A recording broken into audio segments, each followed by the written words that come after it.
that people really wanted the next version of Siri, and we really want to deliver it for them, but we want to do it the right way. When's the right way going to come along?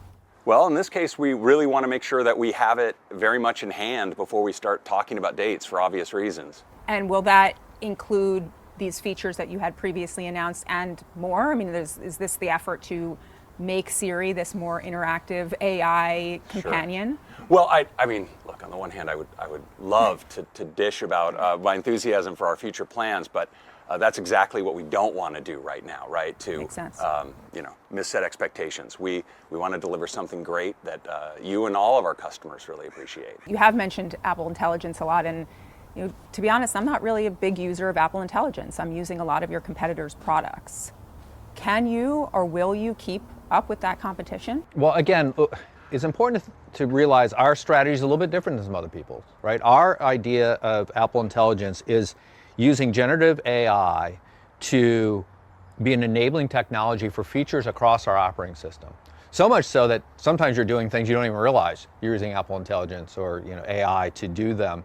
And that's our goal. Integrate it. There's no destination, there's no app called Apple Intelligence, which is different than a chatbot, which is again what I think some people have kind of conflated a bit, like where's your chatbot? We didn't do that. What we decided was that we would give you access to one through ChatGPT because we think that was the best one, but our idea is to integrate across the operating system, make it features that I certainly use every day. And I think AI is one of those massive technological waves, like the internet, like mobility. When you look at the internet, I don't think anyone was saying, gosh, Apple, I find myself using Amazon.com and I'm not using, I use that a lot. Why don't you have one of those? I find this web search thing really useful. I'm enjoying, streaming cat videos. I find this useful. Why is this not in your product? Well, of course, the internet was vast. It was opportunity for many, many companies, for users to do a wide diversity of things. It was also a huge enabler for Apple, and I think Apple made the internet accessible in a lot of ways more than anyone, and it was super empowering for our customers and for our products. But that didn't mean that every experience that you might take on necessarily is going to happen inside of Apple or ultimately happen with Siri. Between you both, you have, I believe, around 60 years of experience at this company. Yeah. You've seen the company go through highs, through lows. Where do you think you are right now? There's a lot of sentiment that Apple is on its back foot here. Well, I think you're right to bring up that perspective, because I think when you have been through different waves, you're very accustomed to the ups and downs, and I think we're feeling really good right now. And look, I hate to be naive, but I remember Steve had come back and he told us, look, what we have to do is create great products and tell people about them. And if we do that, everything else will work out. And it turns out that is kind of the case. And we create great products, and we think our products are exceptionally great right now and keep getting better. And again, I'll hang on to that naive theory that if we build great products and tell people about them, everything else will work out. What can you tell us about the thing that maybe in a year or two it will now be this inevitable, obvious product or a thing?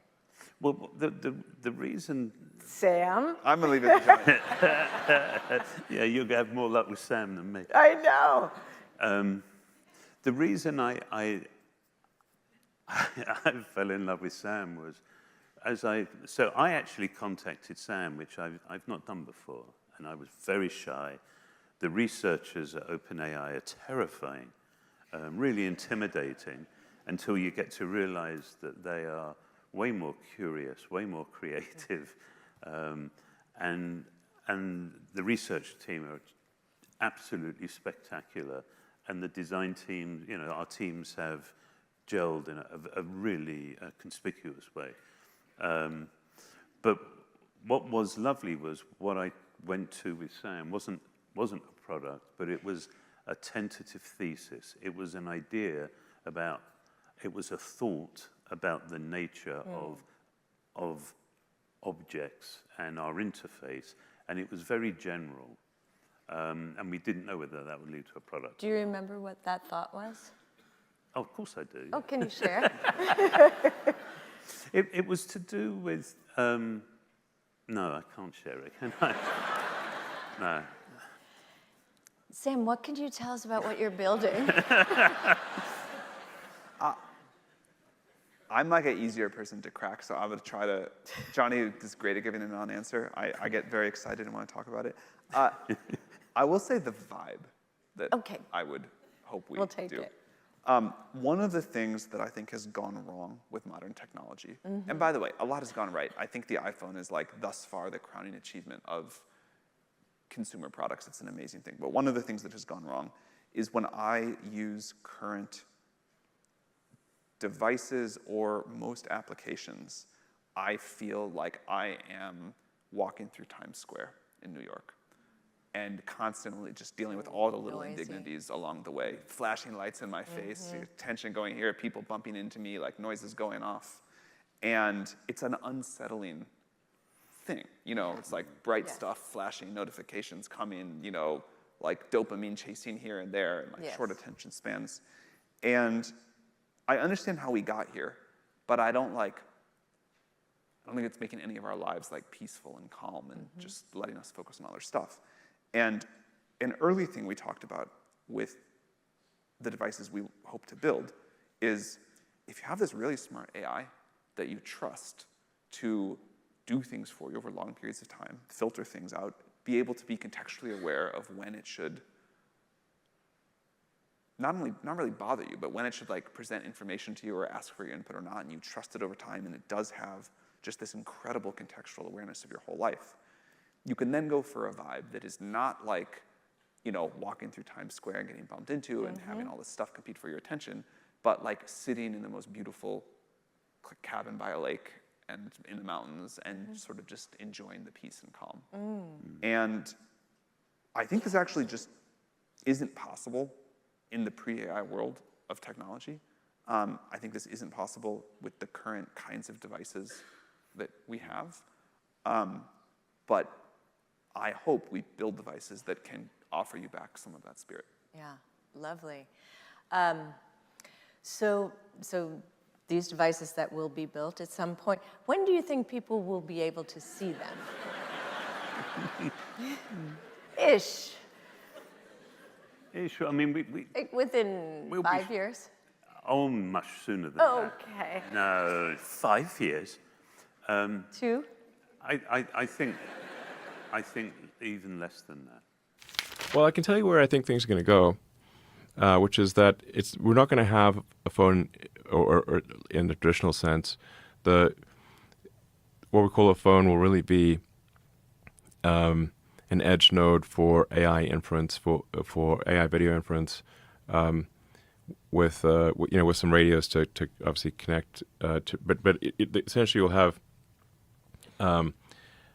AI on the server side communicating to an AI on your device, formerly known as a phone, and generating real-time video of anything that you could possibly want.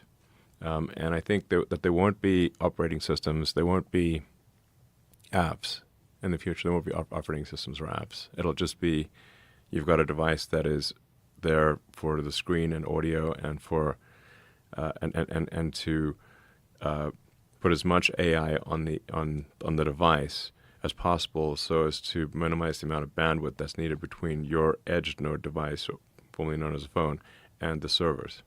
So if there's no apps, what will people use? Like, will X still exist? Will they be email platforms, or will you get everything through AI?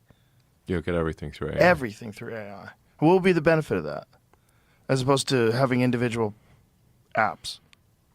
Whatever you can think of, or really whatever the AI can anticipate you might want, it'll show you. That's my prediction for where things end up. And what kind of time frame are we talking about here? I don't know. It's probably 5 or 6 years, something like that. So 5 or 6 years, apps are like Blockbuster Video. Pretty much. We don't play that. We don't play that. We don't play that. G-Unit. We don't play around. We don't play that. We don't play that. We don't play that. G-Unit. We don't play around.